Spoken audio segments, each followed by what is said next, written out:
আসসালামু আলাইকুম এভরিওয়ান, কি অবস্থা সবার? আমি আজকে বাইরে যাচ্ছি আমার ফ্রেন্ডদের সাথে দেখা করতে। আজকে আমাদের সবার বাইরে ফুচকা খাওয়ার প্ল্যান ছিল একটা, হুট করেই আসলে প্ল্যানটা হয়েছে। কিন্তু পরে আমার একটা ফ্রেন্ডের পরে জ্বর আমরা শুনলাম, তো ও তো বাইরে বের হতে পারবে না, তো আমরা সবাই চিন্তা করলাম যে ফুচকা নিয়ে ওর বাসায় চলে যাই, সবাই একসাথে খাই। তো এখন আমি রেডি হচ্ছি, আমি একটা গাউন পরেছি, হাতটা ইলাস্টিকওয়ালা। আর তোমরা সবাই আমাকে জিজ্ঞেস করো যে আমি কই থেকে গাউন বা কুর্তি কিনি। এগুলো সব অনলাইন একটা পেজ থেকে নেওয়া, আমার পেজের নামটা মনে নাই। তো এখন আমি চলে আসছি আমার ফ্রেন্ডের বাসার কাছে। আমি এখানে আমার বাকি ফ্রেন্ডদের জন্য অপেক্ষা করতেছি। কাছেই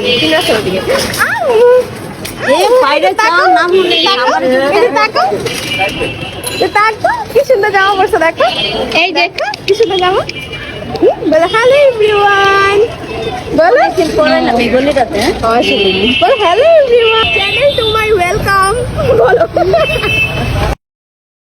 তো আমার ফ্রেন্ডরা চলে আসছে, আমার ফ্রেন্ডের বাচ্চা কোলে নিয়ে এতক্ষণ আমি দাঁড়াইছিলাম। তো ওকে বাসায় পাঠিয়ে দিছি, যেহেতু বাচ্চা নিয়ে ও আমাদের সাথে আসতে পারবে না। পরে আমরা ফুচকা আনতে গেলাম, পরে ফুচকা নিয়ে ওর বাসায় যাচ্ছি। দেখা যাচ্ছে কিন্তু এখানে অনেক অন্ধকার, জন্য ঘোলা আসতেছে। বেশ অনেকদিন পর আমাদের দেখা হয়েছে, এমনিতে আমরা রেগুলার দেখা করতাম, তাই অনেকদিন যাবত যেহেতু দেখা হচ্ছে না, আজকের প্ল্যানটা আমরা একদমই ক্যান্সেল করতে চাচ্ছিলাম না।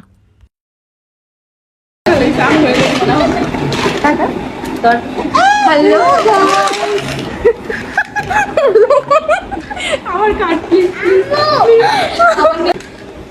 Hello hello everyone. অসুস্থ মানুষ আমার কাজ করে। এমনিতে আমরা আসছিলাম আমাদের ফ্রেন্ডকে দেখতে, ওর জ্বর আসছে, এসে আমরা আসলে এক প্রকার পার্টি শুরু করে দিছি। আমি এখানে ফুচকা রেডি করতেছিলাম, অন্যদিকে জ্বর নিয়ে আমার ফ্রেন্ড আমাদের জন্য নাস্তা রেডি করতেছিল। কি একটা অবস্থা আসলে। এরকমই হয়, সব ফ্রেন্ডরা একসাথে থাকলে একজন অসুস্থ থাকলেও না একটু সুস্থ ফিলই করে। তো এই অবস্থা। এখন আমরা সবাই মিলে একসাথে নাস্তা করব আর অনেক অনেক গল্প করব। আর আজকে আমাদের একটা ফ্রেন্ড মিসিং ছিল, Sohagi. We really missed you actually so much. তোরে অনেক বেশি মিস করছি। আর নেক্সট মিটে অবশ্যই আমরা একসাথে থাকবো আর কি। তো এখন আমরা ফুচকা খাচ্ছি সবাই মিলে। আর আমাদের ফ্রেন্ডশিপটা 10 বছরের উপরে আর কি। আমরা স্কুল লাইফ থেকে একসাথে, অ্যান্ড আমরা সারা জীবন ইনশাল্লাহ এরকমই থাকবো। হোপ সো ইনশাআল্লাহ।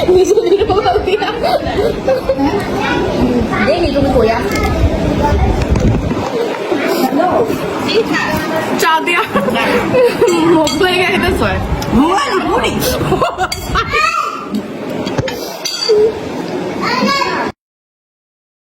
আর আমরা একসাথে থাকলে এত মজা করি, আমাকে দেখলে আপনারা বুঝতে পারবেন আমার 1 মিনিটের জন্য হাসি থামতেছে না।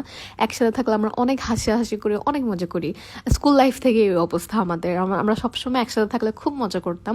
স্টিল নাও ইটস গোয়িং, আলহামদুলিল্লাহ। আর আই হোপ যাতে সারা জীবন আমাদের বন্ডিংটা এত স্ট্রংই থাকে ইনশাআল্লাহ।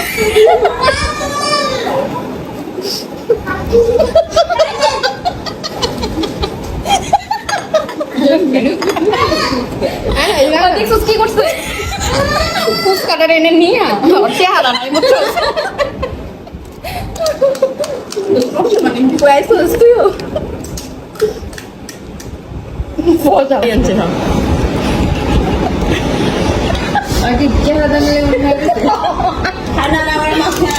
ভাইরাল হইতে চাই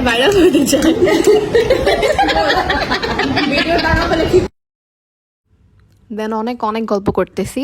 আর আমি লাস্ট কয়েকদিন যাবত বাসা থেকে একদমই বের হতে পারছিলাম না, বিকজ বাসাতে আমাদের ফার্নিচারের কাজ চলতেছে, এই জন্য বাসা থেকে বের হওয়া যায়নি। আর আমি অন্যান্য ভিডিও করতে পারতেছিলাম না। আর আমাকে অনেক আপুরা সাজেস্ট করছিল যে তোমরা মিরপুরে ব্লগ চাও আর আরও মেলার ব্লগ চাও। আসলে মেলা আর বসে না, এখন অনেক জায়গা থেকে উঠায় ফেলছে। আর মিরপুরে ব্লগ ইনশাল্লাহ আমি খুব তাড়াতাড়ি দেওয়ার ট্রাই করব। আর এই তো মেলার ব্লগ মনে হয় না আর পাবা, বাট ইনশাল্লাহ মিরপুরে ব্লগ করব।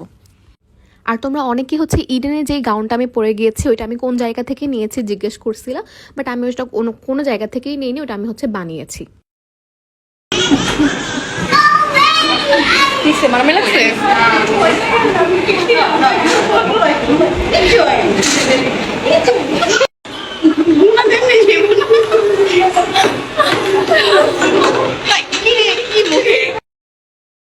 আচ্ছা, আর একটু অ্যাড করি, আমি ওটা নিউ মার্কেট থেকে বানিয়েছিলাম আমার গাউনটা। ওইখান থেকে গজ কাপড় কিনে পরে হচ্ছে আমি ওইখানেই বানিয়েছি। আমার কস্টিং পড়েছিল হচ্ছে মনে হয় 1200 টাকা, মজুরি নিয়েছিল মনে হয় 650 না 700 যেন এরকম নিয়েছিল আর কি। আর ওখানে টেইলারদের হাতের কাজ তো আমরা সবাই জানি কত ভালো হয়। তো এই জন্য হচ্ছে আমার গাউনটা আসলে অনেক সুন্দর হয়েছে এবং তোমরা এত পছন্দ করছো। তো যাই হোক, এখন হচ্ছে আমার ফ্রেন্ড আমাদের জন্য খাবার অর্ডার করেছে। এমনিতে আমরা অনেক নাস্তা করছি, বাট ওর বাসায় গেলে এরকমই করে, অলওয়েজ আমাদেরকে প্রচুর প্রচুর খাওয়ায়। আর আমরা বাইরের খাবার অনেক পছন্দ করি দেখে হচ্ছে অলওয়েজ বাইরে থেকে আমাদের জন্য খাবার অর্ডার করে। তো এখন হচ্ছে আমরা সবাই মিলে খাচ্ছি, আর তারপর একটু পরে বাসায় চলে যাব। এমনিতে অনেক রাত হয়ে গেছে, এতক্ষণ আমরা বাইরে থাকি না ইউজুয়ালি, বাট ওর আসলে ভাল লাগতেছিল আমরা ওর বাসায় আছি, এবং আমাদেরও আসলে অনেকদিন পরে দেখা হওয়ার কারণে আমাদের আসলে বের হতে ইচ্ছে করতেছিল না, মনে হচ্ছিল আরও কিছুক্ষণ থেকে যাই। বাট দেন আমরা আর থাকতে পারলাম না, কাজ আসলে অনেক লেট হয়ে গেছে। খাওয়া দাওয়া করে হচ্ছে আমাদের দৌড় দিতে হয়েছে। তো আজকের ব্লগটা আমি এখানেই শেষ করতেছি। সবাই অনেক বেশি ভালো থাকো। আল্লাহ হাফেজ অ্যান্ড গুড নাইট।